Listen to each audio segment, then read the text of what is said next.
All right, hello everyone. This is Kendra Watkins with another ASUN Lunchbox, and this is a very exciting day because joined with me, I have Eastern Kentucky, the Eastern Kentucky Colonels. I have Matthew Jackson with me on the other side, and we're talking football. We're talking ASUN football. So, Matthew, how are you doing today? Doing very, very well. All right, Thank that's awesome because man, just tell me like first thing I want to ask because ASUN, we're new to this. We're doing football things, so just tell me describe Eastern Kentucky football. Well, we come as a team, and that's what Coach Walt Wells he preaches in us all the time, the team, the team, the team. So we focus on like all our core values, which is that pride, that purpose, and um pride, purpose, and Uh oh. Oh, pride, purpose. Uh-oh. pride, purpose, and passion. I'm sorry. There we go. And Come passion on. is that's my best one right there because I Okay. put everything in passion. So that's the I don't know why that didn't stick with me first, but he puts those core values into us all the time, and that's what we always play for. So play for the pride, play for the passion, EKU, and play for a purpose, which is ourselves, and just playing together. Okay. So you said passion was your biggest one. Just this to explain to me, what is the passion that you bring and why are you so passionate about EKU football?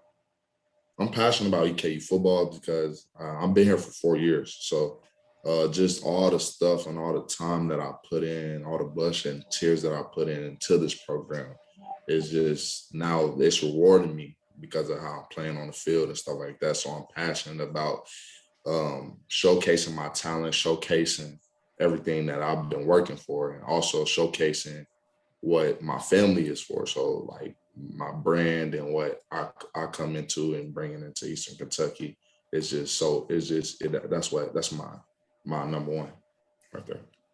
Okay. Well, it's so funny how mentioning how student athletes mention branding and everything so much now. I feel like so many people are just they're so aware of their personal brands now. So kudos for you on that. I also wanted to ask you because we're talking football. So I seen homecoming because I just remember back during homecoming and everything. Like you guys had a huge win against Central Arkansas, also in the ASUN. But you guys had a huge win against Central Arkansas. Man, you have to tell me about this particular day because it was what your first time beating a ranked team since 2013, one in Yes. last seconds. Just tell me what was going through your head, like what was coach saying in the locker room, and how did you guys pull it out?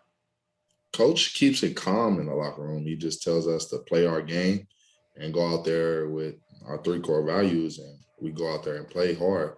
What was going through my head, I just kept it calm. We knew what we was going into as a game plan, and our starting quarterback Parker had went down, and Dak had stepped up to the plate, which we already knew that he was already capable of doing that.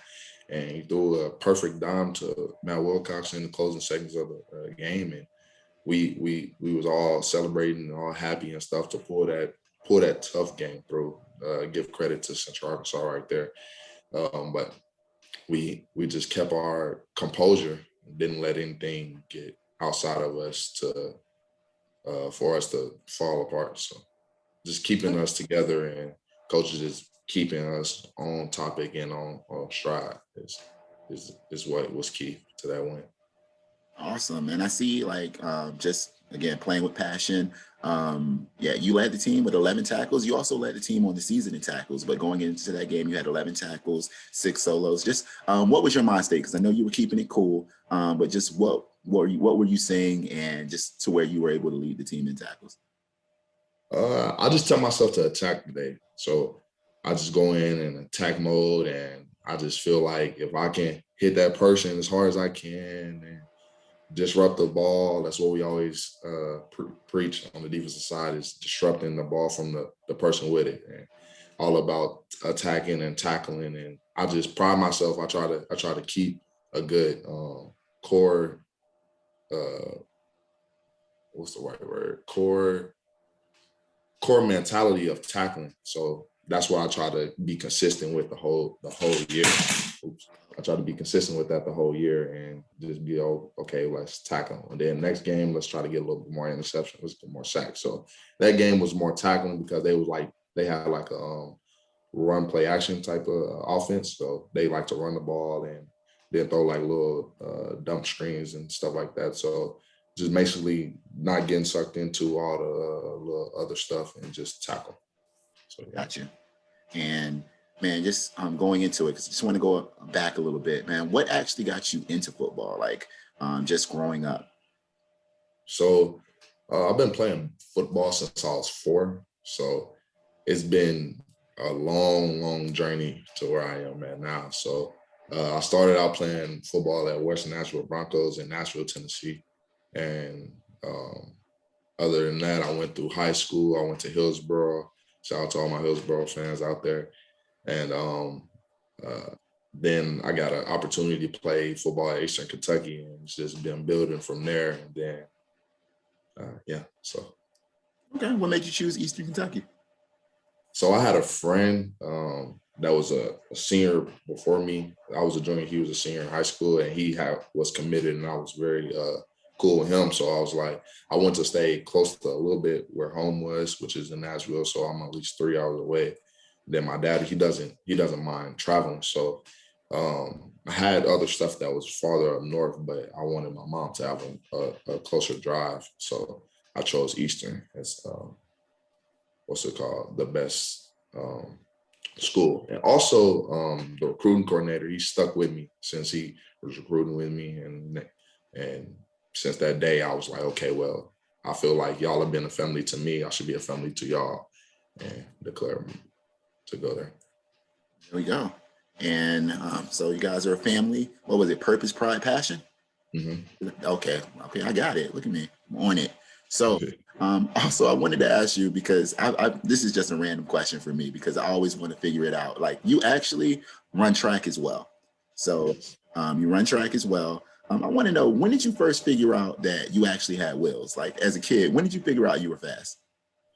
Well, it kind of came really the negative side. So I had actually got burnt in a track meet to find out that I need to have more wheels and run faster. So I got burnt at a little middle school track meet, and I fell out at the finish line, but I ran the 400 meters, and I was like, oh snap, this is tough. So at that time, I just trained and trained and trained, and I went through high school and went to states and competed there, and then college came Eastern Kentucky. I was specifically here for only football, but then the coach reached out and said, hey, you have a track background. Do you mind jumping and running? And I was like, sure, no doubt. I'll come compete. And I love competing in anything that I do. So I was like, yeah, I don't mind doing this and going to run. And he has put in little techniques and stuff like that for me to train and run differently than how I run in football, to where I could become faster. So that's been a big jump for me also. That's what's up, man. I remember like running, and it was similar for me. Like I ran a meet one time, like somebody just threw me in there. They were like, look, we need enough people to run this race, so just get in there. Yeah. And I ran it, and did I come in dead last? Like, it was so embarrassing. But I was like, Yeah.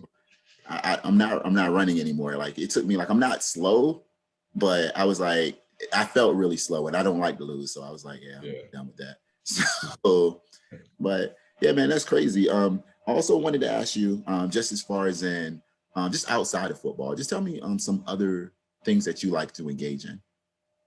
All right. So I grew up in a real competitive household. So we play the games a lot, and we go bowling, and we like to watch movies, and we like to skate. So as far as like other hobbies that I have is just the bowling aspect, and going skating with the family, beating all my brothers, and bowling and on the games and stuff like that. And we also wrestle because we big boys. So just wrestling and stuff like that is other activities that I like to do outside of football.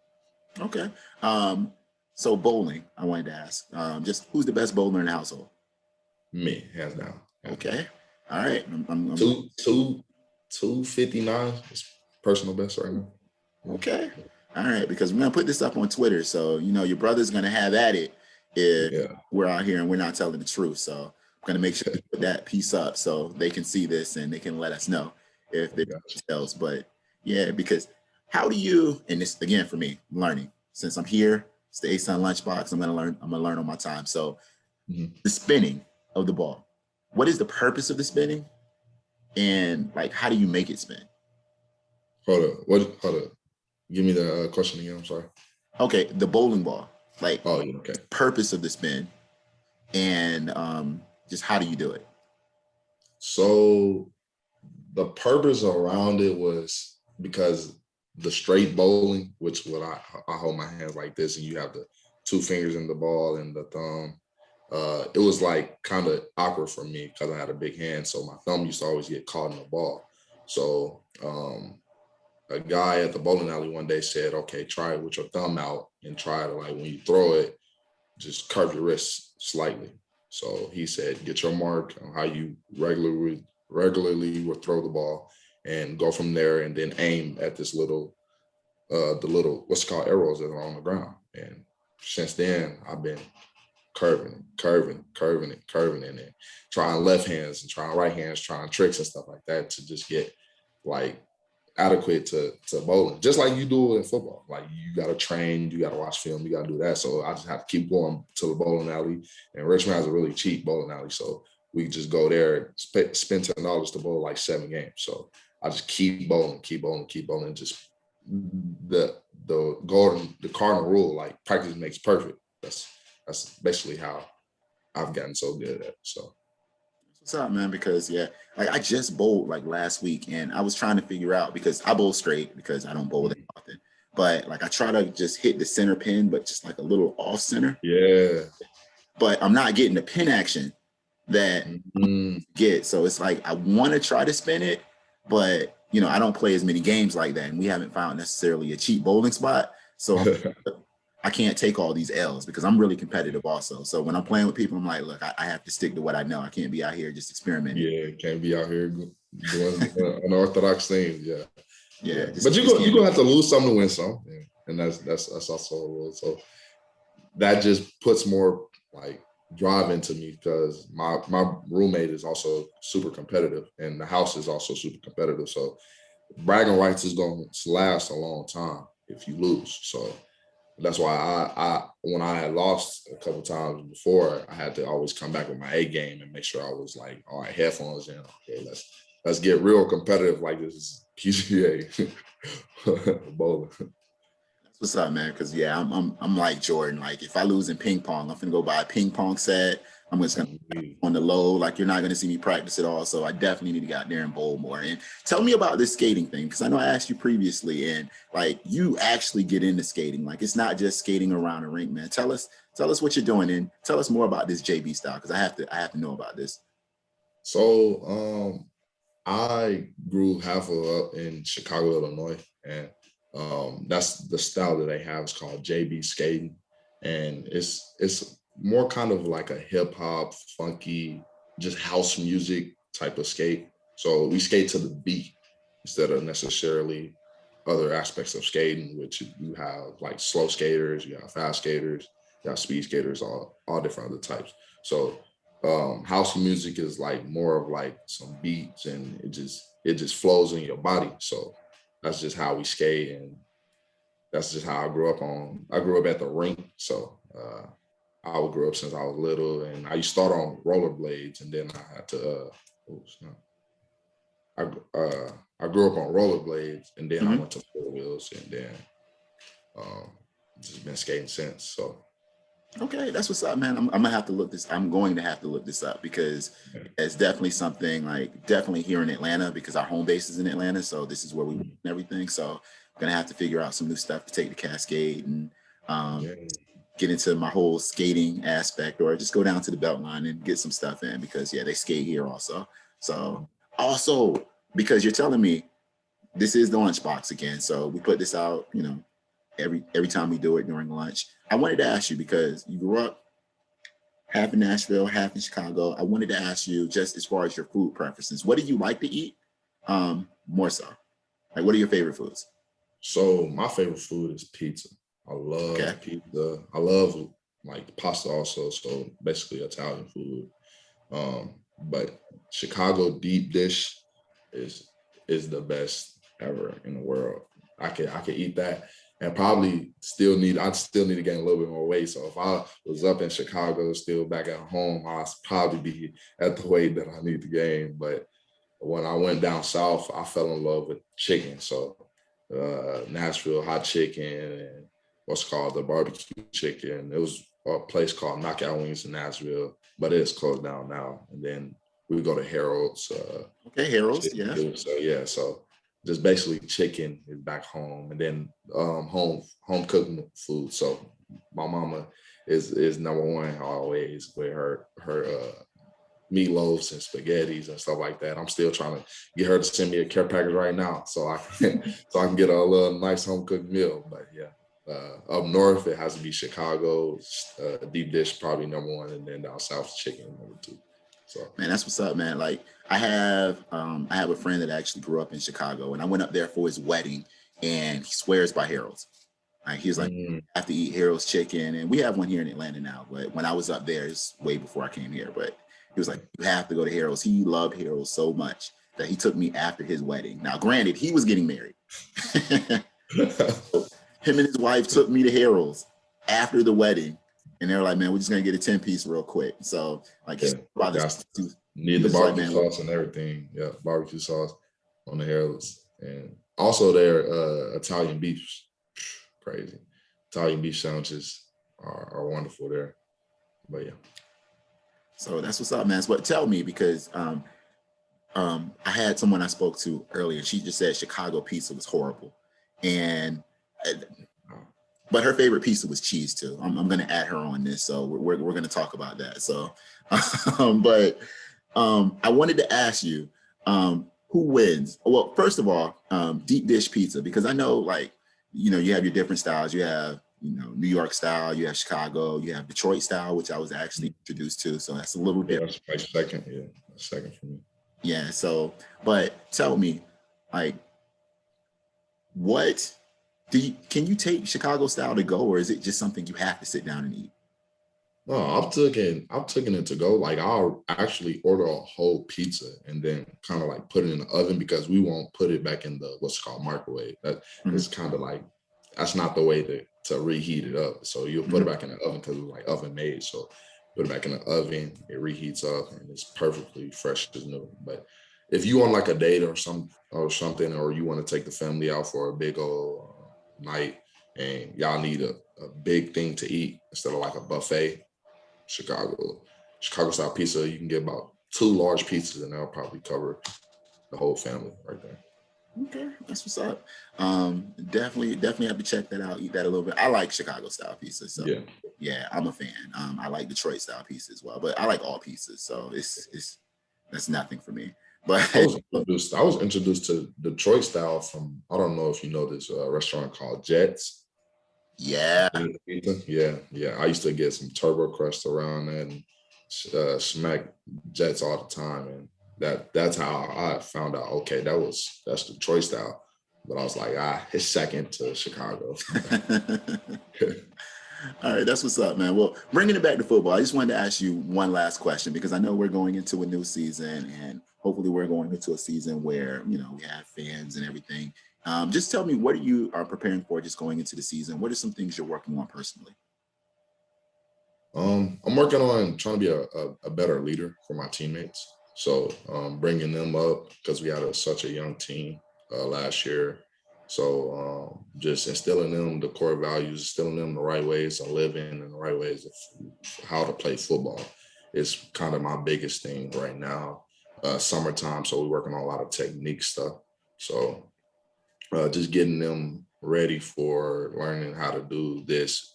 So when it comes to camp, we'll be already prepared. So, and then also taking a little bit off of the coaches and trying to just be a better leader for them and getting them where they need to be at the right time, in the right place, and just bettering them. That's my biggest thing for the season.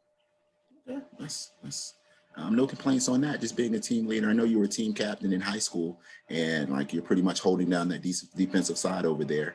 I know you were in All-American. What it was the Stats Perform Football Championship Subdivision American, and also in All Commonwealth. So you're holding Kentucky down. So it's good to see that. And Yeah, man, I wanted to thank you for your time, definitely, because I know, summer, everybody has their free time. You have your workout regimen and everything My going. daughter name, actually. Okay, that's what's up. So definitely thank you for your time and sitting down and talking with me, man. I look forward to some Eastern Kentucky football this year. Definitely look forward to seeing it. Hopefully we can make a game, do some tailgating, get out there and just see the whole atmosphere. And, you guys hold it down this year. Yes, sir. All right. Thank you very Then much, Joe. What's up? What was I that? said, then even after that, after the game, if you in the city, we can probably try to get a bowling alley. We can see what's to it right now. Man, but We I can don't try to like see what's to losing though. it. That's the problem. Hey, I'm just saying, hey, if I'm in the city and we in Alabama, and Atlanta, a little place right there. I can show you a little All curve. right. We can All we right. call it a little friendly competition for the ASUN. We can just See, you put it took you on took next. competition. You did it already. So I'm gonna have to go get some practicing in. I'm gonna be 10 times better next time. I'm just gonna be practicing. You're gonna be like, wait, hold up. I don't know about a 259. I don't know about it. My high is probably like 150. Woo, yeah, that's the kind of like, okay, man, you want to just throw it with your left hand, 150 right There you there. go. So I'm gonna get two me's out there, and we're gonna go up against you. So we're gonna add those scores up. Oh wow, that's crazy. All right, man. But again, I appreciate your time, man. And thank you, everyone. This has been another installment of the ASUN Lunchbox. Make sure that you follow us on Instagram and Twitter at ASUN Sports. And also make sure that you like us on Facebook. We have Matthew Jackson, Eastern Kentucky, building, or in the other square over there, or over there. I'm not sure which side I'm going to put it on, but it's going to be on one of those sides. So, but he's there. But this has been the ASUN Lunchbox. Thanks again for your time. Thank you. Go Colonels.